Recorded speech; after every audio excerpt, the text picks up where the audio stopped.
Hi hello guys, வாட்சிங் போடமன் with Harish and Bharath. So yes, இன்னைக்கு நான் முன்னாடியே சொன்ன மாதிரி மந்த்லி ஒரு சப்ஸ்கிரைபர் வச்சு நாங்கள் ஒரு லைவ் போறோம்னு சொல்லியிருந்தோம். அதே மாதிரி நம்ம கூட சிவா ப்ரோ ஜாயின் பண்ணிருக்காரு, நம்மளோட subscriber. Hi bro. Hello Harish, hi Bharath. Excited to be here. Yes நாங்களும் தான். ஆக்சுவலி முன்னாடியே நாங்க சொன்ன மாதிரி கிரிக்கெட்ன்றது நானும் பரத்து மட்டும் பேசுறது கிடையாது. ஒரு கம்யூனிட்டியை நம்ம பில்ட் பண்ணி எல்லாருமே அவங்களோட ஒப்பீனியன்ஸை ஷேர் பண்ணி கிரிக்கெட் நாலேஜ் டெவலப் பண்ணிக்கிறதா எங்களோட மோட்டிவே. ஸோ அது மாதிரி சிவா ப்ரோவோட ஃபர்ஸ்ட் நம்ம ஸ்டார்ட் பண்ணிருக்கோம். மாசம் நம்ம வந்து ஒரு சப்ஸ்கிரைபரோட மீட் பண்ணுவோம். ஸோ எஸ், இந்த வீடியோ ஆக்சுவலி நிறைய டாபிக்ஸ் அவர் எடுத்துட்டு வந்திருக்காரு. எல்லாம் சின்ன டாபிக்ஸ் தான், பட் இன்ட்ரெஸ்டிங்கான டாபிக்ஸ் எல்லாமே வந்து இந்த வீடியோல கவர் பண்ணிடலாம். ஸோ இந்த வீடியோ வந்து மோஸ்டா எங்களை தவிர்த்து அவர் பேசுற மாதிரி இருக்கும். அவரோட ஒப்பீனியன்ஸ் அவர் ஷேர் பண்ணுவாரு. அதுல எங்களுக்கு ஏதாவது கருத்துக்கள் இருந்தா நாங்க அதை ஷேர் பண்ணி ஒரு ஜாலியான ஒரு கான்வர்சேஷனா இதை எடுத்துட்டு போவோம். டு ஸ்டார்ட் வித், எல்லாருக்குமே ஒரு பாயிண்ட் இருக்கும், எப்போ கிரிக்கெட் பார்க்க ஸ்டார்ட் பண்ணோம் அப்படின்னு சொல்லிட்டு. அது நீங்க ஒரு மெமரியா ஷேர் பண்ணலாமே. நீங்க சொல்லுங்க Siva bro. Sure Harish, thank you. First of all உங்க அன்மேரிட் அசோசியேஷன்ல என்னையும் அண்ணனா சேர்த்துக்கிட்டது நன்றி. வெல்கம். பட் என்னோட கிரிக்கெட் பார்க்க ஆரம்பிச்ச மெமரின்னு யோசிச்சா எனக்கு வந்து ஞாபகம் வருது, எனக்கு ஒரு 8-9 வயசு இருக்கும்போது Australia South Africa test series down under. Gibbs one of my favourite players, just very attractive playing style. Gibbs, Kirsten இவங்களெல்லாம் வச்சுக்கிட்டு டெஸ்ட் மேட்ச் ஆடி சவுத் ஆஃப்ரிக்கா வந்து மரண அடி வாங்குவாங்க ஆஸ்திரேலியா கிட்ட. அதுக்கப்புறம் கொடுத்தும் இருக்காங்க, பட் அந்த டைத்துல நிறைய அடி வாங்கினது தான் ஜாஸ்தி ஆஸ்திரேலியா கிட்ட எல்லாரும். ஸோ அதுதான் என்னோட ஏர்லியஸ்ட் மெமரி. என்னோட ஸ்கூல் எக்ஸாம்ஸ் லீவ் விட்டு அந்த டைத்துல உட்காந்து பார்த்துட்டு இருப்பேன், November December and usual boxing day and all that. So அது ஒரு மெமரியாவே ஆயிடுச்சு. அதுக்கப்புறம் and every boxing day I make sure to get up early and watch down under matches for sure, but also other matches. But அங்கேயும் தான் ஆரம்பிச்சது. நீங்க சொல்றத பார்த்தா ஐ திங்க் லேட் 90s இல்ல early 2000s இருக்கும்னு நினைக்கிறேன். கரெக்டா? 98, 99 ஐ திங்க் அந்த டைத்துல தான். நாங்கெல்லாம் பிறக்க கூட இல்லைங்க. கம்பெனி சீக்ரெட் வெளில சொல்லாதடா. It's a different thing to learn. Like வந்து இப்போ ஹெர்ஷல் கிப்ஸ் ஃபேன் நான் ரொம்ப நாள் கழிச்சு பாக்குறேன். முன்னாடி வந்து ஸ்கூல் படிக்கிற டைத்துல எங்க அது ஒரு அண்ணா ஒருத்தர் இருப்பாரு. அவர் சொல்ற ஹெர்ஷல் கிப்ஸ் தெரியுமாடா, வேற லெவல்ரா அப்படின்னு சொல்லிட்டு அந்த ஒரு கேட்ச் ஒன்று டிராப் பண்ணுவார் வேர்ல்ட் கப்ல. அதுல இதெல்லாம் பார்த்துட்டு ரொம்ப அழுதுட்டு உட்காந்துருந்தேன் அப்படின்னு சொல்றாரு. அதுக்கப்புறம் meeting Herschel Gibbs fan after long time. So Harish, நீ சொல்லு, மக்களுக்கு தெரியும் இருந்தாலும் ஸ்மாலா நீ சொல்லு, நீ எப்போ கிரிக்கெட் பார்க்க ஆரம்பிச்ச? ஆக்சுவலி ஹேர்சல் கிப்ஸ் சொல்லும் போது நான் கடைசியா பார்த்த ஹேர்சல் கிப்ஸ் வந்து விராட் கோலி தான். அவர் அண்டர் 19 வேர்ல்ட் கப் வந்து இன்ட்ரோ கொடுக்கும் போது ஹூஸ் யுவர் ஃபேவரட் பிளேயர் ஹேர்சல் கிப்ஸ்னு சொல்லுவாரு. அதுதான் எனக்கு கடைசி ஞாபகம். நான் எப்போ கிரிக்கெட் பார்க்க ஸ்டார்ட் பண்ணோம்னா 2011 வேர்ல்ட் கப்ல. முன்னாடி நம்ம சொல்லியிருக்கோம், அந்த வேர்ல்ட் கப் தான் வந்து யார் கிரிக்கெட்னா என்னன்னே தெரியாதவங்களாம் அப்பதான் பார்க்க ஆரம்பிச்சாங்க. அதுக்கப்புறம் மும்பை இந்தியன்ஸ் ஃபேனா, சச்சின் டெண்டுல்கருக்காக பார்க்க ஆரம்பிச்சு அப்படியே ரோஹித் சர்மா ஃபேனா கன்வெர்ட் ஆன ஒரு மும்பை இந்தியன்ஸ் கன்னி தான் நான். ஓகே, நான் எந்த நேரத்துல சொல்லியிருக்கேன் 2003 நாட்வெஸ்ட் வந்து எனக்கு இருக்கிற ஒரு வேக் மெமரி, அந்த ஒரு கங்குலி சீன்ஸ். பட் அதை தாண்டி வந்து எனக்கு சீரியஸா ஞாபகம் இருக்கு அப்படின்னா 2006க்கு அப்புறம் தான். எஸ்பெஷலி அந்த 2007 நம்ம இந்தியா வர்சஸ் இங்கிலாந்து நாட்வெஸ்ட் சீரிஸ். அப்புறம் டெஸ்ட் சீரிஸ்னு பார்க்கும்போது 2008ல இந்தியா சவுத் ஆப்பிரிக்கா சீரிஸ் ஒன்று இருக்கும். வீரேந்தர் சேவாக் வந்து ஒரு 300 அடிப்பாரு சென்னையில வந்து. ஸோ அதுதான் வந்து எனக்கு ஒரு டெஸ்ட் சீரிஸா ஞாபகம் இருக்கிற சீரிஸ். அப்போ எனக்கு 8 years. So I think it's matching up. பேசிக்கா அந்த ஒரு 8 இயர்ஸ் அப்பதான் ரெண்டு பேருக்குமே அந்த சவுத் ஆப்பிரிக்கா சீரிஸ்ல தான் ஆக்சுவலி நம்ம கனெக்ட் ஆயிருக்கும். அந்த 300 மேட்ச் நான் நேர்ல பார்த்தேன் ப்ரோ. வாவ், செம. உண்மையிலேயே நான் ஆக்சுவலி எனக்கு ஏன் சீரிஸ் ஞாபகம் இருக்குன்னா, எங்க அந்த சீரிஸ் நான் போக வேண்டியது, அந்த மேட்ச் நான் போக வேண்டியது. பட் கடைசி நேரத்துல வந்து நீ போய் தான் ஆகணும் ஸ்கூலுக்கு அப்படின்னு சொல்லி எங்க வீட்டுல பயங்கர சண்டை. எனக்கு அதனாலதான் அந்த மேட்ச் ஞாபகம் இருக்கு. நான் அடம் பிடிச்சி ஃபீவர்னு லீவ் போட்டு பார்த்தேன். ஸ்டார்டிங்ல 2 செஷன்லயே I think you score around ஒரு double century if I am not wrong. வெளுத்து வாங்க ஒரு சேவாக் மனுஷன். எனக்கு அதனால தான் அந்த மேட்ச் ஞாபகம் இருக்கு இப்போ வரைக்கும். ஆக்சுவலி நம்ம சொல்லணும்னா நிறைய மெமரிஸ் இப்படி சொல்லிட்டே போலாம். ஓகே, வீடியோக்குள்ள போயிடலாம். என்னென்ன டாபிக்ஸ்னு ஒரு ஜஸ்ட் மாதிரி பார்த்தலாம். ஃபர்ஸ்ட் எடுத்துற கம்பீர் ப்ரோ வந்து ஒரு கம்பீர் ஃபேன். ஸோ அவர் வந்து சில பாயிண்ட்ஸ் எல்லாம் வச்சிருக்காரு. கம்பீர் வந்து ஒரு நல்ல கோச் அப்படின்னு சொல்லிட்டு அதை வந்து கான்ட்ராக்டியா இருக்கான்னு சொல்லிட்டு நாங்க கொடுக்குற ஆப்போசிட் பாயிண்ட்ஸ்ல வந்து தெரிஞ்சிடும். And next 2027 world cup squad எப்படி இருக்குங்க, யார் இருப்பா அப்படின்றது எங்களோட சின்ன ஒப்பீனியன் ஷேர் பண்ணிட்டு, அப்புறம் இப்போ சிஎஸ்கேல சஞ்சு ஜடேஜா எக்ஸ் சாம் கரன் ட்ரேட் வந்து அது கரெக்டான மூவா அப்படின்னு சொல்லிட்டு அவரோட ஒப்பீனியன் கொடுப்பாரு. கூட இன்னும் பிளேயிங் லெவல்ல வந்து சிஎஸ்கே யாரெல்லாம் தேவை, இன்னும் கொஞ்சம் யாரெல்லாம் மிஸ்ஸிங்ல இருக்கா அப்படின்னு சொல்லிட்டு அது ஒரு டிஸ்கஷனா பார்த்துட்டு கடைசியில ஆஸ்ட்ரஸ் அப்டேட் கொஞ்சம் பார்த்துட்டு ரேப் அப் பண்ணிடலாங்க. So first Gautam Gambhir fan நீங்க சொன்னீங்க bro. Please tell some points to support that statement. Actually நான் அதை கொஞ்சம் கிளாரிஃபை பண்ணிக்கிறேன். கம்பீர் ஆஸ் அ பிளேயர் நான் வந்து ஃபேனா இருந்தது இல்லை எப்பவுமே. அவர் மேல வெறுப்புன்னு கிடையாது. இப்பெல்லாம் அப்படிதானே, either you're fan or you're hater அப்படி கிடையாது. I was always neutral towards Gambhir the player. நிறைய ரெஸ்பெக்ட் இருந்தது, ஏன்னா he played very hard and fair. And ஒரு கோச் அவர் மேல நல்ல மரியாதை இருக்கு. ஏன்னா again he stands up for his players, wants to play hard and fair. and அந்த சூப்பர் ஸ்டார் கல்ச்சருங்கிற ஒரு விஷயத்த நான் டச் பண்ணணும்னு ஆசைப்படுறேன். அது வந்து இட்ஸ் ஒரு பிளேக் மாதிரி அது Indian கிரிக்கெட்டுக்கு.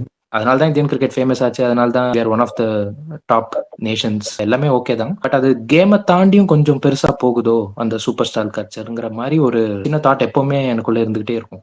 there's always been certain players யாராலையுமே தொட முடியாது அவங்கள. அவங்க என்ன வேணா பண்ணலாம். கேமை விட அவங்க வந்து பெரியவங்கங்கிற மாதிரி ஒரு சுச்சுவேஷன் இந்தியன் கிரிக்கெட்ல மட்டும் இந்தியன் கிரிக்கெட்ல கொஞ்சம் அதிகமாவே இருக்கு மற்ற கண்ட்ரிஸை கம்பேர் பண்ணும்போது. ஸோ அந்த கல்ச்சரை வந்து ஒருத்தர் ஒழிக்க போறாரு அப்படின்னு அப்படிதான் அவர் ப்ரொக்ளைம் பண்ணாரு. Right. First of all Gambhir வந்து ஒரு சூப்பர் கோச். அவர் பண்றது எல்லாமே கரெக்ட் அப்படின்லாம் யாருமே சொல்ல முடியாது. நானும் அப்படி சொல்ல வரல. But I think I want to take this conversation little back. அதாவது கம்பீரை பத்தி மட்டும் பேசாம அதுக்கு முன்னாடி இருந்த கோச்சஸ் பத்தியும் கொஞ்சம் பேசணும்னு ஆசைப்படுறேன். டிராவிட் அஸ் அ கோச் இப்ப எல்லாருமே மன்னிச்சிருவாங்க, மறந்துடுவாங்க. இப்ப இருக்கிற நிறைய ஸ்டார்ஸ் வந்து அண்டர் 19ல அவர் தான் டெவலப் பண்ணி கொண்டு வந்தாரு. And he was a great under 19 coach and huge respect for what he did to the under 19 team. But Indian டீமுக்கு வந்தோடனே அவரும் அந்த கல்ச்சரல் இதுக்குள்ள கொஞ்சம் விழுந்துட்டாரோ அப்படிங்கிற ஒரு எண்ணம் எனக்கு இருந்தது. நிறைய கான்ட்ரவர்ஷியல் செலெக்ஷன்ஸ் இருந்தது. இப்போ அந்த T20 வேர்ல்ட் கப் வின் பண்ணதுனால, ஆக்சுவலா சவுத் ஆப்பிரிக்கா தோத்ததுனால அப்படின்னு சொல்லலாம். சவுத் ஆப்பிரிக்கா தோத்ததுனால இப்ப வந்து நமக்கு என்ன தோணுது, Dravid is a great coach. அவரை பத்தி சொல்றதுக்கு எந்த விதமான நெகட்டிவ் திங்ஸுமே இல்ல. பட் அது ஜெயிக்காம இருந்திருந்தா it would have been 180 degree டர்னா இருந்திருக்கும். டிராவிட் மேலதான் எல்லாரும் இது பண்ணிருப்பாங்க for selecting Rohit Sharma and Virat Kohli for the T20 world cup. ஏன் வந்து நம்ம அபிஷேக் சர்மா மாதிரியோ சஞ்சு சாம்சன் மாதிரியோ ஒரு ஆளை கூட்டு போல, இந்த மாதிரி நிறைய கேள்வி வந்திருக்கும் அந்த டயத்துல. நான் என்ன சொல்ல வரேன்னா, எல்லா கோச்சிங் எராஸ்லயுமே சில கான்ட்ரவர்ஷியல் டிசிஷன்ஸ் இருந்திருக்கு. அண்ட் டிபெண்டிங் ஆன் அப்போ அங்க சாம்பியன்ஷிப் வின் இங்க அங்கன்னு ஒன்னு இருந்துட்டா all that goes under the carpet. Super coach power அப்படின்ற மாதிரி ஆயிடும். இது வந்து just not for Dravid. Dravid ஒரு கிரேட் கோச். அவர் மேல எனக்கு பயங்கர ரெஸ்பெக்ட் இருக்கு as a player also and as a coach also. But அதுக்கு முன்னாடி பாத்தீங்கன்னா Ravi Shastri he also did some great things. ஆஸ்திரேலியால சீரீஸ் வின் பண்ணோம் பார்டர் கவாஸ்கர் 2 தடவை. எல்லாமே பெரிய விஷயம் தான். பட் அவரோட எரா அப்பவும் we had controversial selections. என்னதான் வந்து போல்டு கால்ஸ் அப்படின்னு சொன்னாலும் டக்குன்னு ரவி சாஸ்திரி கோலி நாம வருது 2019 வேர்ல்ட் கப் செலக்ஷன்ஸ். அந்த டீம் அந்த செமிஃபைனல் கரெக்ட். அம்பத்தி ராயுடு 3D பிளேயர், விஜய் சங்கர், எல்லா ஏராலுமே சில கன்ஃபியூஷன்ஸ் இருந்திருக்கு. Now coming back to Gambhir. Gambhir ஏராலையும் அதே மாதிரி கன்ஃபியூஷன்ஸ் நிறைய இருக்கு. முக்கியமா பேசப்படுற விஷயம் ஒண்ணு என்னன்னா ஹர்ஷத் ராணா. என்ன கேட்டீங்கன்னா he correctly stood up for that player. அவனை ஏன் வந்து டார்கெட் பண்ணிருக்கீங்க? அதுவும் at personal level. that I won't agree. யாரா இருந்தாலும் பர்சனல் லெவல்ல டார்கெட் பண்ணக்கூடாது. If you want talk about the selection, talk about the selection. Dhoni ஜடேஜாவை இதே மாதிரி தான் பேக் பண்ணாரு. அவர் ஒரு டெஸ்ட் கிரிக்கெட்டரா அதுவும் பேக் பண்ணது தோனி மட்டும்தான். அதுக்கும் ஹர்ஷத் ராணா கம்பீருக்கும் நிறைய டிசிமிலாரிட்டிஸ் இல்ல. கம்பீர் ஆஸ் அ பர்சனாலிட்டியாவே ஹிஸ் வெரி கன்ஃபரன்டேஷனல்ல. ஒரு கேள்வி கேட்டா என்னடா என்ன பிரச்சனை உனக்கு அப்படின்னு திருப்பி கேட்கற ஒரு பர்சனாலிட்டிங்கிறதுனால probably the hated is a little bit higher அப்படின்னு நான் ஃபீல் பண்றேன். கண்டிப்பா நிறைய கான்ட்ரவர்ஷியல் டிசிஷன்ஸ் இங்கேயும் இருக்கு. And I want support many of the decisions including Shubman Gill. Whether அது வந்து கம்பீர் எடுத்தாரா இல்ல அதற்கு மேலே இருக்கிற ஹைஅப்ஸோட டிசிஷனா அது அப்படிங்கிறது எனக்கு தெரியல. ஒரு ஆள் அந்த ஸ்குவாடுக்குள்ள வரதுனால எப்படி ஸ்குவாடே டீமே நில குலைஞ்சு போகுதுங்கிறதுக்கு ஒரு நல்ல உதாரணம் அது. சுப்மன் கில்லோட sudden entry and inclusion in T20 vice captaincy T20க்குள்ள. கரெக்ட். ஜஸ்ட் ஆல்சோ ஒரு 2 சீரீஸ் முன்னாடி உட்கார வைக்கப்பட்ட நபர் தான் சுப்மன் கில். ஒரு மேட்ச்ல திடீர்னு அவரை வந்து கேப்டனா போடுறீங்க. Okay, still fine. நான் என்ன சொல்ல வரேன்னா, கம்பீரால நிறைய கான்ட்ரவர்ஷியல் டிசிஷன்ஸ் இருந்திருக்கு. ஆனா அதே சமயத்துல நிறைய நல்ல டிசிஷன்ஸ் இருந்திருக்கு, including asking players to play Ranji trophy. அது எவ்வளவு ஒரு முக்கியமான விஷயம். நீங்க சொல்றீங்க இந்த மாதிரி ரஞ்சி டிராஃபில விளையாட இருக்கிறது டொமஸ்டிக் கிரிக்கெட்டை இன்னும் நல்லா எக்ஸ்ப்ளோர் பண்ணிட்டு வருது இந்தியா டீம் வந்து ஹெல்ப் பண்ணணும்னு சொல்றீங்க. கரெக்டா? இந்தியன் பேட்ஸ்மேனுக்கு, but also for the upcoming players who are playing with them. இப்போ பாத்தீங்கன்னா ஒரு ரிஷப் பந்தோட ஆடுறாங்க, ஒரு KL ராகுலோட ஆடுறாங்க. அதை விட பெட்டர் எக்ஸ்போஷர் அவங்களுக்கு என்ன இருக்க முடியும்? That's fine. நீங்க சொல்ற பாயிண்ட் கம்ப்ளீட்லி அக்செப்டபிள் தான். எனக்கு என்ன கேள்வினா, இருக்கிற பிளேயர்ஸ் ரஞ்சி டிராஃபி ஆட விடுறாரு. ஓகே, ரஞ்சி டிராஃபில இருந்து நல்லா பெர்ஃபார்ம் பண்ணிட்டு வர பிளேயர்ஸை டீம்ல ஆட விடுறாரா? அதுதான் என்னோட கொஸ்டினா இருக்கு. இது வந்து அந்த கான்ட்ரவர்ஷியல் பக்கெட்டுக்குள்ள வரும். எல்லாரையுமே ஆட விடுறாங்களா? இல்ல, கண்டிப்பா இல்ல. அங்க வந்து IPL வந்து ஒரு முதன்மை ஆயிடுது ரஞ்சி டிராஃபியை விட. அது நம்ம எல்லாருமே ஒத்துக்கிட்டு தான் ஆகணும். நம்மளுக்கு பிடிக்குதோ இல்லையோ அதுதான் உண்மை. IPL தான் ஃபோர் ஃப்ரண்டா இருக்கு, not just for T20 selection. ஏன்னா கம்பீர் வந்து முன்னாடி சொன்னாரு, இது மாதிரி விஜயசாரி டிராஃபி நல்லா விளாட்னாதான் நீங்க ODIs விளாட முடியும். And IPL Syed Mushtaq Ali trophy இதெல்லாம் நல்லா விளாட்னாதான் IPL ஆட முடியும். அண்ட் அப்கோர்ஸ் ரஞ்சி ஆடினாதான் நீங்க வந்து டெஸ்ட் ஆட முடியும் அப்படின்னு சொன்னாரு. பட் அதான் இம்ப்ளிமெண்ட் பண்ண மாட்டாரு. கம்பீரோட ஏரால வந்து இது வரைக்கும் ஒரு ரஞ்சி டிராஃபில இருந்து ஒரு பிளேயர் நல்லா பெர்ஃபார்ம் பண்ணிட்டு வந்திருக்காருன்னா அது வந்து கருண் நாயர் மட்டும்தான் வந்திருக்காரு. அது தவிர்த்து யாருமே எனக்கு தெரிஞ்சு வரலன்னு நினைக்கிறேன். ஆனா கருண் நாயர் கூட 80 ஆர் சம்திங் அடிக்கலன்னா மும்பை இந்தியன்ஸோட வந்திருப்பாரா உள்ள? எனக்கு தெரியல. எனக்கு என்ன தோணுதுன்னா, IPL தான் நம்ம ஒரு ஃபோர் ஃப்ரண்டா பாக்குறோம் for selecting Indian squads across formats, which is unfortunate. Gambhir அதை சொல்லிட்டு வந்து அதை பண்ணல. அது உண்மைதான். அட் த சேம் டைம் அவர் சொன்னாரு சூப்பர் ஸ்டார் கல்ச்சர் இருக்காது அப்படின்னு, அதை பண்ணிருக்காரு அவரு. இல்ல ஓகே, நீங்க சொன்ன மாதிரி சூப்பர் ஸ்டார் கல்ச்சரை ஒளிச்சிட்டாருன்ற மாதிரி நம்ம சொல்ல முடியாது. ஏன்னா இப்போ நீங்க என்ன சொல்றபடி பார்த்தா ரோஹித் சர்மா விராட் கோலின்ற அந்த 2 நேம்ஸ் தான் இப்போதைக்கு எரடிகேட் பண்ணிருக்காங்கன்னு எனக்கு தோணுது. இப்ப அடுத்த வர ஒரு சூப்பர் ஸ்டார் டெவலப் தானே பண்றாங்க. இப்ப நீங்க ஒரு கோச், நீங்க அதோட மோட்டிவா இருந்துச்சுன்னா நீங்க வந்து சொல்றீங்க லைக் வந்து மேல இருக்கிற ஹெட்ஸ் வந்து அதை எடுத்த டிசிஷனா இருக்கலாம் அப்படின்ட்டு. பட் எஸ் ஆஸ் அ கோச்சா உங்களுக்கு தாட் ப்ராசஸ் தான் அப்படின்னா you go and tell them இல்ல எனக்கு இது வேண்டாம், சுப்மன் கில் நீங்க டெவலப் பண்ணாதீங்க, don't make him as a brand of cricket. அந்த கல்ச்சரே வேணாம், அதை ஒழிச்சு கட்டுங்க. ஸ்ரேயஸ் ஐயர் ஓடியில போடுங்க, சுப்மன் கில் டெஸ்ட்ல போடுங்க, அந்த மாதிரி பண்ணிருக்கலாம் நினைச்சிருந்தா. பட் அந்த பாயிண்ட் மட்டும் தான் சொல்லணும்னு நினைச்சா, மீதி எல்லாமே நீங்க சொல்ற எல்லாமே நான் அக்செப்ட் பண்ணுவாங்க. ஆக்சுவலி நாங்களே இந்த சேனல் ஒரு வீடியோ ஒன்று போட்டிருந்தோம், ஐ திங்க் ஒரு 1 year இருக்கும் போது before champions trophy, why we feel Gautam Gambhir is almost equal to Gary Kirsten era அப்படின்னு நாங்க கம்பேர் பண்ணிருப்போம். அந்த டைம்ல எங்களை போட்டு கீழியும் கிழிச்சாங்க, ஏன்டா இதுவும் இந்த செருப்பு ஒன்னாடா அப்படின்ற மாதிரி கேட்டாங்க. எப்பவுமே நான் சொல்றேன் நிறைய சிமிலாரிட்டிஸ் இருக்கு. அந்த எரால எப்படி வந்து ஒரு ஆல்ரவுண்டர்ஸை வந்து ப்ரிஃபர் பண்ணுவாங்க, அதே மாதிரி இந்த எரால ஒரு ஆல்ரவுண்டர்ஸ் ப்ரிஃபர் பண்றாங்க. அதுக்கப்புறம் அந்த வீடியோ பாருங்க, நாங்க லிங்க்ல இது ஐ பட்டன் கொடுக்குறோம், செக் பண்ணி பாருங்க. எங்களுடைய ஸ்டாண்ட் அங்க என்ன இருந்துச்சுன்னா, இப்போ அதுதான் அவர் வந்து லிமிடெட் ஓவர்ஸ்ல 100% fine with Gautam Gambhir as a coach. And even to be honest என்னோட பர்சனல் லெவல்ல ஒரு 2026 T20 வேர்ல்ட் கப் இல்ல 2027 வேர்ல்ட் கப் கம்பீர் அடிச்சு கொடுப்பாரு நான் இப்போ சொல்றேன், சரிங்களா? பட் அதை தாண்டி டெஸ்ட்ல கம்பீர் as a கோச் வேணுமா? நம்ம வந்து ஆல் ஃபார்மேட் கேப்டன்சி பத்தி நிறைய இடத்துல பேசிட்டு இருக்கோம், தேவையா அப்படின்ட்டு. பட் உண்மையிலேயே என்னுடைய கேள்வி, ஆல் ஃபார்மேட் கோச்சிங் ஃபர்ஸ்ட் வேணுமா? அதான் வந்து கேள்வி. ஐ திங்க் டெஸ்ட்ல லக்ஷ்மன் பண்ணலாமே, இட் இட் குட் ஜாப் எனக்கு தெரிஞ்சு. லைக் வந்து நீங்க டிராவிடுக்கு வந்து கிரெடிட்ஸ் தரீங்க, பட் அதே மாதிரி லக்ஷ்மன் வந்து ஹவு வெல் ஹஸ் டன் இந்த அண்டர் 19 லெவல்ஸ், இந்த domestic level, youths level as a test match அவர் வந்து சூப்பர் எடுத்துட்டு வந்தாரு. When Dravid came as Indian coach, why not try Lakshman as a test coach and be Gambhir and being as a ODI or a T20 coach ன்றது எனக்கு கேட்கணும்னு இருந்துச்சு. Harish, you want to add something to this? I'm happy with Gambhir's coaching இதுன்னு சொன்னாலும், but it's only very very format specific. White ball he has done a great job. Red ball I won't agree. But at least நம்ம intend எல்லாமே மாறி இருக்கு. And இந்த allrounder சொன்னீங்க, allrounder உள்ள கூட்டு வருது, that's the reality of today situation. நிறைய பேர் கேட்கறாங்க ஏன் எல்லா மேட்சும் ஆடுறது இல்ல குல்தீப் அப்படின்னு. பிரச்சனை வந்து குல்தீப் மேல இல்ல, பிரச்சனை வந்து என்னன்னா நம்ம ஃபாஸ்ட் பவுலர்ஸால பேட் பண்ண முடியலங்கிறதான் பிரச்சனை. ஏன்னா நம்மகிட்ட எப்படியுமே ஸ்பின்னிங் ஆல்ரவுண்டர்ஸ் தேவைக்கு அதிகமாவே இருப்பாங்க அக்ராஸ் ஃபார்மேட்ஸ். அது பிரச்சனையாவே இருந்தது கிடையாது எப்பவுமே. நம்மளோட பிரச்சனை என்னன்னா பேட்டிங் பண்ற ஒரு ஃபாஸ்ட் பவுலர் இல்ல. கடைசியா நம்ம பார்த்தது புவனேஸ்வர் குமார் தான். அதனால அதை கவர் அப் பண்றதுக்காக நம்ம வந்து ஸ்பின்னிங் ஆல்ரவுண்டர்ஸ் எடுக்க வேண்டியிருக்கு. ஸ்பின்னிங் ஆல்ரவுண்டர்ஸ் எடுக்கிறதுனால பேட் பண்ணாத ஒரு ஸ்பின்னர் ஆட முடியல. இதுதான் ரியாலிட்டி. அந்த allrounder theory will not hold good for test matches. 90s England எடுத்துட்டு போவாங்க, Mark Ealham, Adam Hollioake, Ben Hollioake, இவங்கெல்லாம் பேட்டிங் பண்ணுவாங்களா பவுலிங் பண்ணுவாங்களா எதுவுமே தெரியாது, ரெண்டுமே ஒழுங்கா பண்ண மாட்டாங்க. அந்த மாதிரி ஆளுங்க டெஸ்ட் மேட்சுக்கு ஒத்து வர மாட்டாங்க. டெஸ்ட் மேட்சுக்கு அது வேலைக்கு ஆகாது. Test மேட்சுக்கு you need proper batsman, proper bowlers. Nitish Kumar Reddy தாக்கப்பட்டாரா? Nitish Kumar Reddy ஒரு ப்ராப்பர் பேட்ஸ்மேன், ப்ராப்பர் பவுலரா எனக்கு தெரியல. நீங்க சொன்ன ஒரு எக்ஸாம்பிள் கொடுப்பேன்.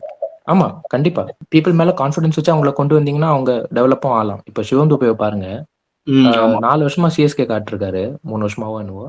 அவர் அப்படிலாம் பவுலிங் போட்டு நம்ம பார்த்தது இல்ல. கரெக்டா?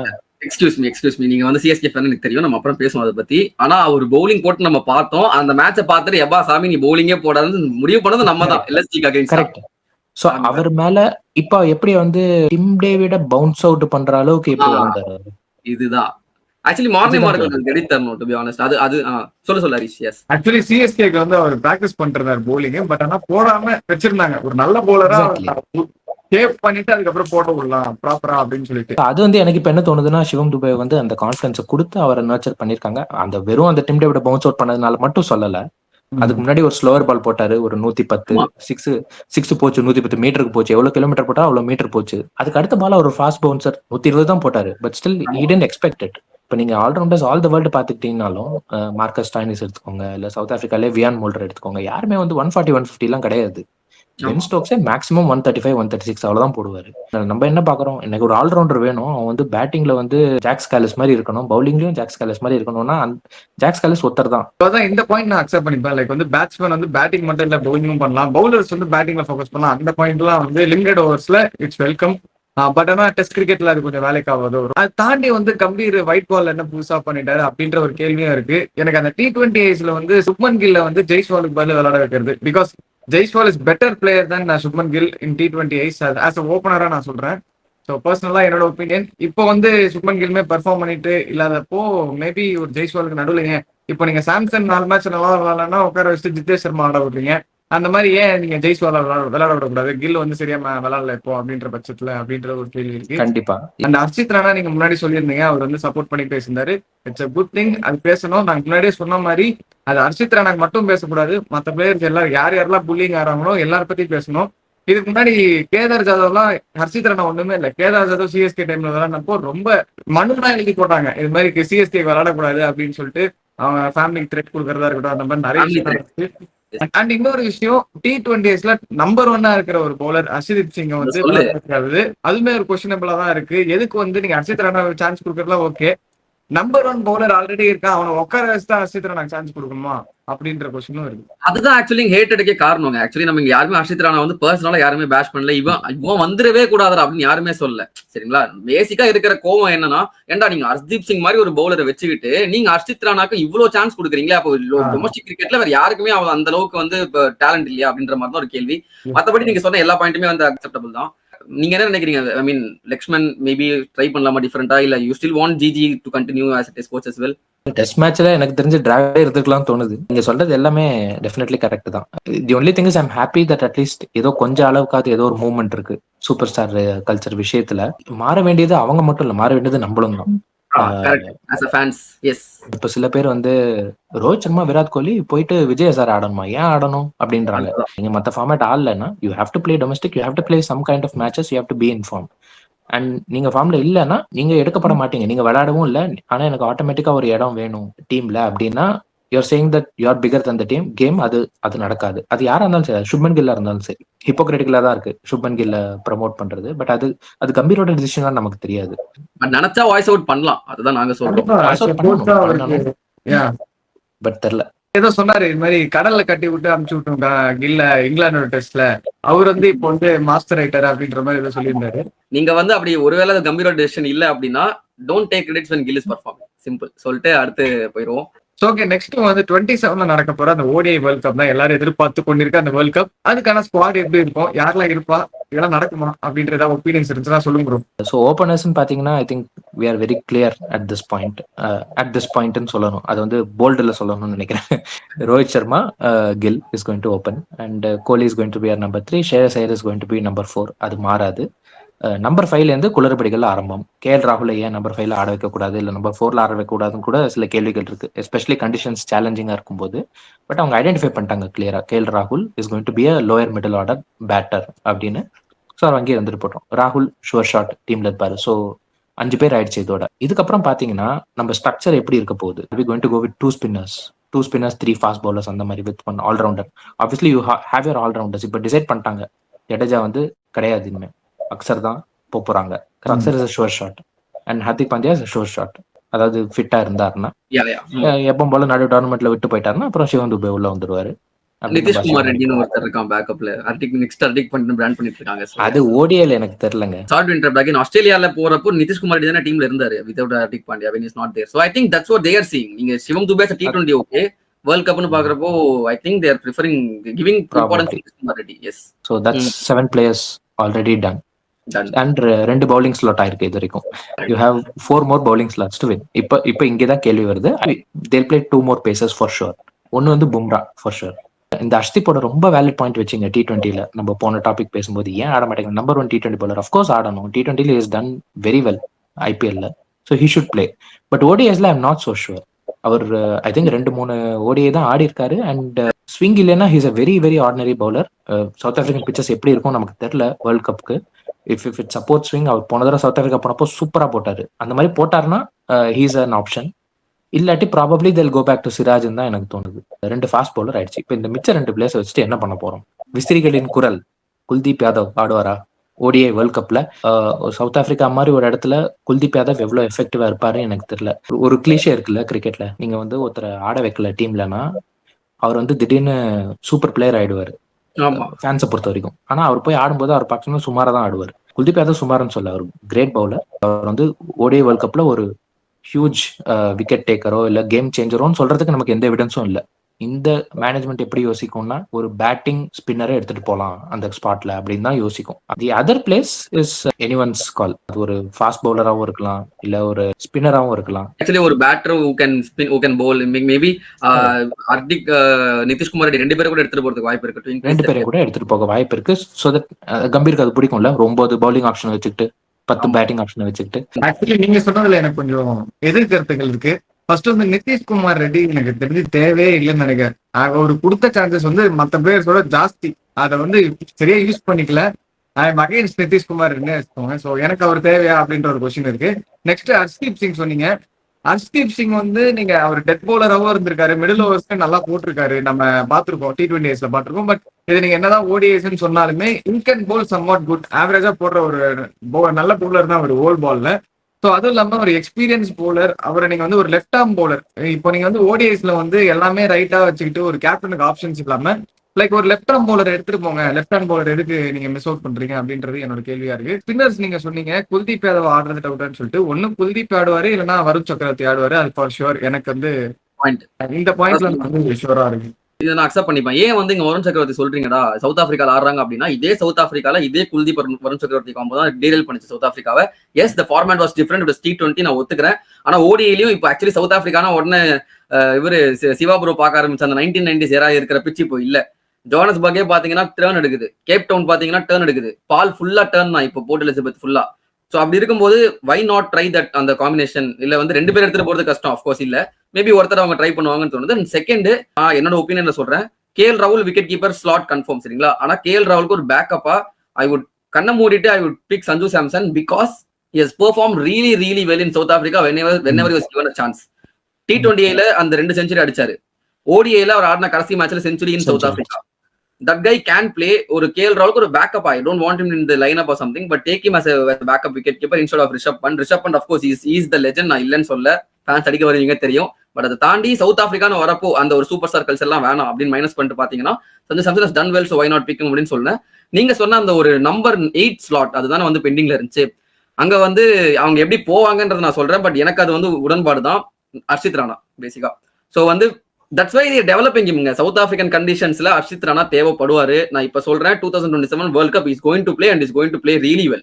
எழுதி வச்சுக்கோங்க. Because that's what is capable of. அந்த பேஸ் 145 சவுத் ஆப்பிரிக்கால உதவும், அந்த lower down the order batting அங்க உதவும். Yes, so that's why their developing him. பாப்போமே. So I think the squad is going to be any changes in this like மற்றபடி மீதி எல்லாமே ஸ்குவாட் ஸ்பீக்ஸ் ஃபார் இட்செல்ஃப் தான். எனக்கு தெரிஞ்சு கரெக்டா எல்லாமே சொல்லிட்டோம். ஹர்ஷ்தீப் சிங், ஆமா ஹரிஷ், ஐ திங்க் அந்த நல்ல சாய்ஸ் தான். But I think Siva also has a point. நம்ம அந்த லெஃப்ட் ஹேண்ட் பவுலிங்காக நம்ம எடுத்துட்டு போறதை தாண்டி அவர் ஓடி ஆடினது இல்லை. ஸோ நீ திடீர்னு ஒரு வேர்ல்ட் கப்ல எடுத்துட்டு வருவாங்களான்னு எனக்கு தெரியல. மேபி ஆரம்பிச்சா இப்போ இருந்து ஆரம்பிக்கணும். வர ப்ரிப்பரேஷன்ஸ் பண்ணாங்க அப்படின்னா பண்ணலாம். பட் அவங்க கொடுக்கறது இல்ல. So it's very clear.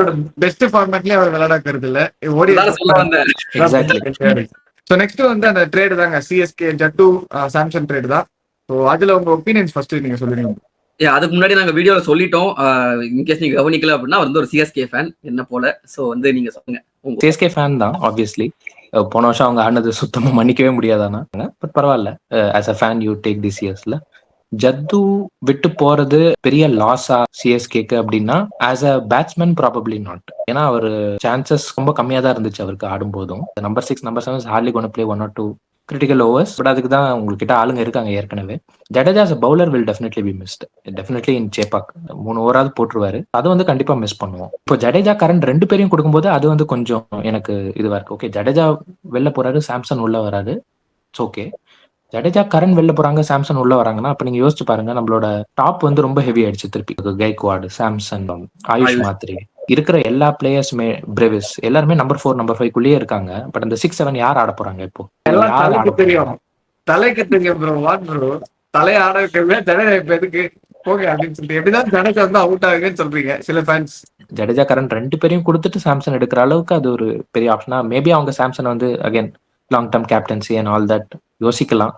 கொடுப்பாங்களா தெரியல. பட் விக்கெட் கீப்பர் எல்லா ஸ்லாட்டுக்குமே அவங்க யோசிப்பாங்களா இருக்கும். அதனால தேர் திங்கிங் ஓகே நம்ம சாம்சன் எப்படியாவது கூட்டு வந்துடலான்னு. பட் சாம்சனையும் இன்னொரு பிளேயரையும் கூட்டு வந்ததா ப்ராப்ளி பெட்டரா இருக்கும். இது வந்து CSK சைட்ல இருந்து. ஆர்ஆர் சைட்ல இருந்து பாத்தீங்கன்னா இது ஒரு பெர்ஃபெக்ட் ஸ்டார்ம் அவங்களுக்கு. அவங்களோட போன சீசன் எடுத்து பாத்தீங்கன்னா டாப் ஆர்டர் பயங்கரமா அவங்களுக்கு பெர்ஃபார்ம் பண்ணிருக்கு. மிடில் ஆர்டரும் டீசெண்டா பெர்ஃபார்ம் பண்ணிருக்கு. லோவர் மிடில் ஆர்டர் தான் தண்ணி இருக்கு. சேசஸா அவ்வளோ பாட்ச் பண்ணிருக்காங்க அவங்க கடைசி 2-3 ஓவர்ல. And this is perfect for them. Jadeja Karan மாதிரி 2 ஆளுங்களை கரனோட கரண்ட் ஃபார்ம் எடுத்துக்கிட்டா சூப்பரா பெர்ஃபார்ம் பண்ணிருக்காரு அவரும். Jadeja always a respected finisher இந்த T20 சர்க்கிள்ஸ். ஸோ அவங்க 2 பேரும் உள்ள வர்றது வந்து ஆர்ஆருக்கு பர்ஃபெக்ட். இதை விட ஒரு பர்ஃபெக்டா இருக்கவே முடியாது. என்னதான் சாம்சன் வெளியில போனாலும் anyway Samson was playing at number 3 which is not his ideal spot. அவருக்கு ஓப்பனிங் தான் ஐடியல் ஸ்பாட். என்னோட ஒப்பீனியன் என்னன்னா ஆர்ஆருக்கு இது மச் பெட்டர் டீல் தென் சிஎஸ்கேக்கு இன்னும் சில ஹோல்ஸ் இருக்கு. எனக்கு அவங்கள்ட்ட பணமும் இருக்கு. அதுதான் இப்போ நீங்க சொன்னீங்க அந்த நம்பர் 6 நம்பர் 7 ஸ்லாட் சாம் கரன் பத்தி பேசுனீங்க. சாம் கரன் விட்டுருக்க கூடாது அப்படின்ட்டு நான் என்ன கேட்கறேன், சாம் கரன் ஆட வச்சோமா ஃபர்ஸ்ட்? அப்படியே ஆட வச்சாலும் ப்ராப்பரா யூஸ் பண்ணோமான்னு கேட்டீங்கன்னா ஒரு சிஎஸ்கே ஃபேனா நான் இல்லன்னு சொல்லுவேன். பிகாஸ் நீங்க இந்த ஃபார்ம்லாம் சொல்றீங்க, நானும் அக்ராஸ் லீக்ஸ் ஃபாலோ பண்றேன். whatever form they are bringing into the IPL is not even correlating to whatever they perform in IPL. To be very honest, Jamie Orton came in tremendous form in Big Bash. நம்ம chance கொடுக்கல, அது வேற விஷயம். ஆனா கொடுத்த சான்ஸ்மே அவர் use பண்ணாரா பவுலிங்னு கேட்டீங்கன்னா கிடையாது. மனுஷன் அங்க பவர் சர்ஜரியும் பவர் பிளேலையும் விக்கெட் மேல விக்கெட் கூச்சிட்டு இருந்தாரு. இங்க பவர் பிளேல போட்டீங்கன்னா ரோஹித் சர்மா போட்டு 3 புல் ஷாட் 6 அடிக்கிறாரு. சாம் கரன் வந்து அவங்க ஃபர்ஸ்ட் நியூ பால் பவுலரா ட்ரை பண்ணாங்க, ஒர்க் அவுட் ஆகல. அதுக்கப்புறம் ஒரு ஓல்ட் பால் பவுலரா பாத்தீங்கன்னா அவர் பால் தெரியுது, அது ஸ்லோ பால் போட்டா இன்னும் சூப்பர். வெயிட் பண்ணி பொறுமையா அடிக்கிறாங்க. அவர் டெத் ஓவர்ல கூட யூஸ் பண்ண முடியாத நிலைமையில சாம் கரன் எங்கேயுமே யூஸ் பண்ண முடியலங்க. சரி அட்லீஸ்ட் பேட்டிங் ஆச்சு கொஞ்சம் ப்ரொமோட் பண்ணுவோம் அப்படின்னு பார்த்தா அதுவுமே அவர் கன்சிஸ்டன்டா ஆட மாட்டாரு. ஸோ அதனாலதான் ஒரு இன்னர் அவுட் பிளேயரா தான் சாம் கரனை வச்சிருந்தாங்க. நீ தேவையே இல்லப்பா அப்படின்னு சொல்லிட்டு இந்தாப்பா அப்படின்னு கொடுத்துட்டாங்க. வரார் உங்களுக்காக தான் தலைவர் வந்து மூன் பால்னு ஸ்பெஷலா ஒன்னு டெவலப் பண்ணிருக்காரு. 100ல அந்த மூன் பால் டெவலப்லாம் பண்ணல. ஆக்சுவலி அந்த மூன் பால் நீங்க நல்லா நீங்க ஞாபகம் இருக்கான்னு தெரியல, ஆர்சிபிக்கு அகைன்ஸ்டா டிம் டேவிட் இங்க சென்னையில நடந்த மேட்ச் நான் பார்த்தேன். லாஸ்ட் ஓவர் போடுவாரு டிம் டேவிட், வெயிட் பண்ணிட்டு அந்த மூன் பால்காக வேலாசமா இருக்கு ஸ்டேடியமுக்கு மேல வெயிட் பண்ணி ஆடுவாங்க. சரி நம்ம முக்கியமா ஒரு பிளேயர் பத்தி பேசல, நேதன் எல்லிஸ் எவ்வளவு நல்லா போட்டாரு ஆஸ்திரேலியால இந்தியாக்கு அகைன்ஸ்டா. பிச்சர்ஸ்க்கு ஏத்த மாதிரி bowlers will they cannot perform. நீங்க வந்து 100ல ஒருத்தர் பெர்ஃபார்ம் பண்றாரு, பிக் பேஷ்ல ஒருத்தர் பெர்ஃபார்ம் பண்றான்னு சொல்லி அவங்களை இந்தியா கூட்டு வந்து யூ கேனாட் மார்க் வுட் அவ்வளவு நல்லா போடல. சோ நீங்க அதை விடுங்க, நான் சொல்றேன் பாருங்க. நான் லிஸ்ட் போயிட்டே இருக்கும். Sean Abbott leading wicket taker in Big Bash, Jhye Richardson 3 season தொடர்ந்து leading wicket taker in Big Bash. எங்க பெர்ஃபார்ம் பண்ணாங்க? இங்க வந்து Chris Jordan the best death bowler in England undoubtedly சொல்லுவேன். டைமால் மில்ஸ் என்னத்த பண்ணாரு இங்க வந்து. சோ நீங்க அந்த இங்கிலாந்து பிளேயரை இங்க நம்ப கூடாதுன்றதுக்கு எஸ்பெஷலி பவுலர்ஸ் அது ஹரிஷ் வந்து கூவிட்டே இருப்பான், ரீஸ் வேணாம் ப்ளீஸ் அப்படின்னு கதருவான். ரீஸ் டாப்லயுமே நல்லா போட்டுவார் இங்கிலாந்துல. But what is doing here, அதுதான் வந்து கேள்வி. அந்த ஆஸ்பெக்ட்ல சாம் கரனை விட்டது எனக்கு டவுட். ஐ மீன் நல்ல பிளேயர் தாங்க, இல்லன்னு சொல்ல. But that's okay. 2.5 crores கிடைக்குது, ராஜஸ்தானுக்கு எடுத்துக்கிட்டோம். அவங்களும் ஆட வைப்பாங்களான்னு தெரியல. டு பி ஆனஸ்ட் அவங்க ஒரு டெப்த் ட்ரை பண்ணிருக்காங்க, பாப்போம். லைக் வந்து இப்போ சிஎஸ்கே சொன்னீங்க நம்பர் 6 நம்பர் 7 ஸ்லாட் இல்ல அப்படின்ட்டு, அதுதான் ஆப்ஷனுக்கு போவாங்கன்னு தோணுது. லைக் அந்த ஸ்லாட்டை ஃபில் பண்றது தான் ஆப்ஷன்ல வந்து லுக் அவுட் ஃபார் மணி. இப்போ இருக்கு அஸ்வின் 10 crores இருக்கு, அதுக்கப்புறம் வந்து சாம் கரன் 2.5 crores, நிறைய ரிலீசஸ் வரும், கான்வே அப்படின்ட்டு எக்ஸ்ட்ரா 5 கோடி கொடுப்பாங்க. ஐபிஎல் வேற 30 கோடி பர்ஸோட போவோம் மினிமம். வாங்கலாமே. நீங்க சார் ஃபர்ஸ்ட் ஆஃப் ஆல் எல்லா சிஎஸ்கே ஃபேன் கேட்கற மாதிரி உங்கள்ட்டையும் கேட்கறேன், கேமரூன் கிரீன் தேவையா, இல்ல வந்து what you think will improve CSK team as a whole? CSK at this point bowling தான் உங்களுக்கு பிரச்சனை. பேட்டிங் போன சீசனுமே எனக்கு பெரிய பிரச்சனையா இருந்த மாதிரி எனக்கு தெரியல. சேஞ்ச் ஆயிட்டே இருந்தோம். ஒரு மேட்ச் வந்து ஃபுல் டிஃபென்சிவா ஆடுவோம், அடுத்த மேட்ச் செம்ம அக்ரெசிவா ஆடுவோம். 6 விக்கெட் போனா கூட திடீர்னு அஸ்வின் நம்பர் 3, 4 கூட்டு வந்தானுங்க ஒரு மேட்ச்ல கேகேஆருக்கு அகைன்ஸ்டா. பட் எனக்கு இந்த lower middle order and bowling தான் பெரிய பிரச்சனை. அது வந்து அவங்க ஆக்ஷன்ல எப்பவுமே சிஎஸ்கே வந்து ஆக்ஷன்ல பவுலிங் அட்ரஸ் பண்ணதே கிடையாது. பழனி அமர்நாத்தை வச்சு சீசன் வின் பண்ண ஆளுங்க நம்மலாம். ஆமா, எப்பவுமே சிஎஸ்கே வந்து பவுலிங்க்கு பெருசா இம்பார்ட்டன்ஸ் கொடுத்தது இல்ல. பட் அது இந்த தடவை கொடுக்கணும்னு எனக்கு தோணுது. இப்போ அஸ்வின் ஜடேஜாங்கிற அந்த வாய்டை ஃபில் பண்றதுக்கு நூர் அகமத் மட்டும் பத்தாது. You'll need another spinner. Khaleel அகமதை தயவு செஞ்சு 15 ஓவருக்கு முன்னாடி முடிச்சிருங்க 4 ஓவரை. அதுக்கப்புறம் ஓவர் கொடுக்காதீங்க அவருக்கு. கொடுத்தீங்கன்னா மேட்ச் முடிஞ்சு போயிடும். வேணும்னா ரொமாரேஷ பாரு கேட்டு பாருங்க சொல்லுவாரு. ஆக்சுவலி என்ன சொல்ல வந்தா, நீங்க முன்னாடி சிஎஸ்கே மேட்சஸ் எல்லாம் பாத்தீங்கன்னா அது ஒரு பவுலிங் ஃப்ரெண்ட்லி கண்டிஷன் பிச்சா இருக்கு. இப்போ வந்து பிட்ச் வந்து ஃபுல்லா பேட்டிங் ஃப்ரெண்ட்லியா ஆக்குறாங்க அப்படின்ற பட்சத்துல அது ஃபுல்லா தார் ரோடு மாதிரி தான் இருக்க போகுது. அதனால நீங்க வந்து பேட்ஸ்மேன் வந்து நிரப்பி வைக்கிறதுல ஒரு பிரயோஜனமா இருக்காது. பவுலர்ஸ் தான் இனிமேட்டு தயவுசெய்து கான்சன்ட்ரேட் பண்ணோம் சிஎஸ்கே. அது இல்லாம நாங்க முன்னாடியே பேசிட்டு இருந்த மாதிரி ஸ்ரேயஸ் கோபால் ஒரு ஸ்பின்னர் இருக்காரு. Shreyas Gopal 100 Ahmad can fit in CSK playing 11. And அதை தாண்டி நீங்க ஒரு ஃபாஸ்ட் போலிங் ஆல்ரவுண்டர், ஒரு குவாலிட்டியான ஒரு ஃபாரின் ஃபாஸ்ட் போலிங், ஒரு பேட்டிங்ல டெய்லண்ட்ல ஆடுற ஒரு பேட்டர் இருந்தா ஒரு பெர்ஃபெக்ட்டா இருக்கும் அப்படின்னு சொல்லிட்டு நாங்க எதிர்பார்த்தோம். ஜேசன் ஹோல்டர் நம்ம சொல்லிருந்தோம் ஒரு வீடியோல. ஜேசன் ஹோல்டர் சொல்லிருந்தோம். மார்க்கஸ் டாய்னிஸ்மே ஒரு நல்ல option. Ben Dwarshuis, Marcus Stoinis release பண்ணாங்கன்னா ஓகே, பட் ஐ மீன் பண்ணிடுவாங்க. மார்க்கஸ் டாய்னிஸ் பண்ணிடுவாங்க. அண்ட் மார்க்கஸ் டாய்னிஸ் சிஎஸ்கே அகைன்ஸ்டா நல்லா பெர்ஃபார்ம் பண்ணிருக்காரு. நீங்க வந்து இந்த பழைய ஆக்ஷன்லாம் எடுத்து பாத்தீங்கன்னா ஒரு டீம் வந்து எந்த பிளேயர் எடுக்கும்னா, எந்த பிளேயர் வந்து அவங்களுக்கு அகைன்ஸ்டா போன வருஷம் பயங்கர மனவலி கொடுத்தாங்களோ அந்த பிளேயரை ஈஸியா எடுத்துருவாங்க அவங்க. நிறைய பேர் அதான் செஞ்சுரி அடிச்சவர் அவர் சென்னையில. அண்ட் பை த வே இந்த சென்னை பிச்சுன்னு சொல்றப்போ அது ஒரு சின்ன ஒரு மென்ஷன் கொடுத்துருன்னு நினைச்சேன். இது யாரும் கமெண்ட்ஸ் எல்லாம் போடல, பட் எனக்கு திடீர்னு ஒரு ஞாபகம் வந்துச்சு. சென்னை பிச் வந்து நம்ம போன ஐபிஎல் வரைக்கும் நம்ம பேசிட்டு இருக்கோம், பட் இந்த முறை ரீலே பண்றாங்க பிச்சை. ஸோ இந்த T20 வேர்ல்ட் கப் பார்த்து தான் நம்மளுக்கு தெரியும் இந்த பிச்சு வந்து எப்படி இருக்க போகுது அப்படின்ட்டு. அந்த இன்சைட் இன்ஃபர்மேஷன் கண்டிப்பா சென்னை மேனேஜ்மெண்ட்டுக்கு தெரியும், நம்மளுக்கு தெரியாம வேணா இருக்கலாம். ஸோ மேபி அது பொறுத்து எடுப்பாங்க. பட் இதுக்கு முன்னாடி அப்படிதான் நினைச்சு எடுத்தாங்க, ஸ்பின் ஃப்ரெண்ட்லி அஸ்வின் ஜட்டு அப்படின்ட்டு பார்த்தோம். Hopefully they make good picks this time. So yes, coming to the last topic of this video. So Ashes next week start ஆக போகுது. It's a cricketing festival every time these countries play. செமையா இருக்கும். So yeah, நீங்க first சொல்லுங்க, England Australia whoever will you take as a team? ஆக்சுவலா for the first time in many years என்னால சொல்ல முடியல இங்கிலாண்டா ஆஸ்திரேலியாவான்னு. யூஸ்வலா எங்க ஆடுறாங்கிறத பொறுத்து கொஞ்சம் ஈஸியா சொல்லிடலாம். ஆஸ்திரேலியாவா இருந்தா டெஃபினட்டா ஆஸ்திரேலியா தாங்க வின் பண்ணுவாங்க, இதுல டவுட்டே இல்லை அப்படின்னு சொல்லிடலாம். இங்கிலாண்டா இருந்தா you'll say that Australia will give a good ஃபைட்னு. இங்க ஆஸ்திரேலியா இங்கிலாந்து இருந்தாலும் ஆஸ்திரேலியா தான் சொல்லணும். ஆஸ்திரேலியாவுமே கொஞ்சம் எப்பவும் போல ஸ்ட்ராங்கா இல்லையோ அப்படின்னு தோணுது. எனக்கு என்ன தோணுதுன்னா, personally first test might be little close, but அதுக்கப்புறம் ஆஸ்திரேலியா ஓட விட்டுருவானுங்கன்னு தோணுது. கமின்ஸ் வரதுனால மட்டுமே சொல்லுவேன் நான். அவங்க வந்து more then player, he's also influential leader in that line up. இங்கிலாந்து வின் பண்ணாதுன்னு நினைக்கிறேன். ஒன் டைமென்ஷனல் கிரிக்கெட் ஆடுறாங்க, கொஞ்சம் தலையை வந்து ஓகே கொஞ்சம் புட் டவுன் பண்ணிட்டு இல்ல நான் கொஞ்சம் கண்டிஷனை ரெஸ்பெக்ட் பண்ணி ஆடுவேன் அப்படின்னா, இப்பன்னு பார்த்து கரெக்டா இது வரைக்கும் ஃபார்ம்ல இருந்த பென் டெக்கெட் இப்ப ஃபார்ம்ல இல்ல. ஜாக் ராலி எப்படியுமே 10 ஆஷஸ்க்கு ஒரு செஞ்சுரி தான் அடிப்பாரு. ஹோப் தான் நம்பர் 3 கன்ஃபார்ம் பண்ணிட்டாங்க. ஸோ ரூட்டுங்கிற அந்த ஒரு பிளேயர் மட்டும்தான். இந்த ஆஸ்திரேலியா ஆல்வேஸ் லைக் டு சேல அந்த go for the head of the snake அப்படின்னு. இந்த ரூட்டை வந்து அவங்க வேற அறுத்துட்டாங்கன்னா அதுக்கப்புறம் அங்க ஜாஸ்தி ஆள் இல்ல. ப்ரூக் வந்து அகைன் ஐ ஃபீல் லைக் ஒரு ஐ கேச்சிங் செஞ்சுரி அடிச்சுட்டு அந்த சீரீஸ் அவர் முடிச்சிருவாருன்னு நினைக்கிறேன். England batting lineup is a little weak, but the England bowling lineup is very strong. Strongனா at least they have good pace. And Australia பேட்டிங்கே கூட பயங்கர ஷாம்பிள்ஸ்ல தான் இருக்கு இப்போ. உங்க ஓப்பனர்ஸ் யாருன்னு தெரியாம இருக்காங்க. நம்பர் 3 கிரீனை வைக்கலாமா வேணாமா அப்படின்னு ஒரு டவுட்ல இருக்காங்க. ஹெட் ஃபார்ம்ல இல்ல டெஸ்ட் மேட்சஸ்ல. நம்பர் 3 லபுஷன் தான் ஓப்பனிங்குமே கன்ஃபார்ம் பண்ணிட்டாங்க. Jake Weatherald is going to open the first match. Article பார்த்தா முன்னாடி it was 2 weeks back. I'm not sure whether it is valuable now, but அப்ப சொன்னாங்க போத் வெப்ஸ்டர் அண்ட் கிரீன் ஆடுறதுக்கு வாய்ப்பு இருக்கு அப்படின்ற மாதிரி சொல்லியிருந்தாங்க. That was when Labuschagne was not in the picture. ஆனா அதுக்கப்புறம் மனுஷன் டொமஸ்டிக்ல போயிட்டு செய்யு செஞ்சான் 3 செஞ்சுரி அடுத்தடுத்து. So they were included back in the squad. 1 2 3 4 5 6 settled அப்படின்னு தான் சொல்லுவோம். இப்போ கொஞ்சம் அன்செட்டில்டா இருக்கு. ரூட்டுங்கிற மாதிரி அங்க ஸ்மித்ன்ற ஒரு ஆள் இருக்காரு, அவரை நம்பி தான் கொஞ்சம் அதிகமா இருக்கும்னு தோணுது. ஸோ அதனால ஃபர்ஸ்ட் மேட்ச் கொஞ்சம் க்ளோஸ் கான்டெஸ்டா இருக்கும்னு நினைக்கிறேன். அதுக்கப்புறம் கமின்ஸ் வந்தோடனே நிலைமை அப்படியே தலைகீழ திரும்புமோன்னு தோணுது எனக்கு. Your call is like Ashes will be taken by Australia, கரெக்டா? ஆமாங்க. I don't see this England team winning it for sure. Okay, எனக்கு ஒரு சின்ன மாற்று கருத்து இருக்கு. எனக்கு என்னன்னா, for the first time in so many years Australia is facing a little bit of ஒரு selection dilemma that will come back to haunt them னு தோணுது. Meanwhile on the opposite, நீங்க இங்கிலாந்து என்ன கிரிட்டிசைஸ் பண்ணாலும் அந்த நீங்க ஒன்னு சொன்னீங்க, ஒரு அப்ரோச் வந்து ஹெட் டவுன் பண்ணி ஆடணும் அப்படின்ட்டு.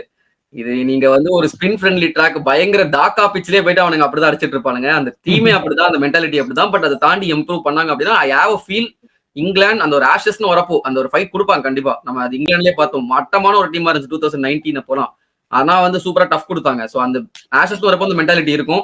ஐ ஹேவ் அ ஃபீல் ஒன்னு டிரா ஆகும், அப்படி இல்லைன்னா சீரிஸ் டிரா ஆகும், அப்படி இல்லைன்னா வந்து இங்கிலாந்து ஹேவ் தட் ஸ்லைட் எட்ஜோ not going with squad composition just with pure instinct இங்கிலாந்து வில் கம் ஆன் டாப்னு எனக்கு வந்து தோணுது. ஆக்சுவலி இங்கிலாந்து வந்து எப்படிப்பட்ட டீம்னா, தப்போ சரியோ stick on to the plan, அந்த பிளான் தான் வந்து ஃபாலோ பண்ணிட்டே இருப்பாங்க.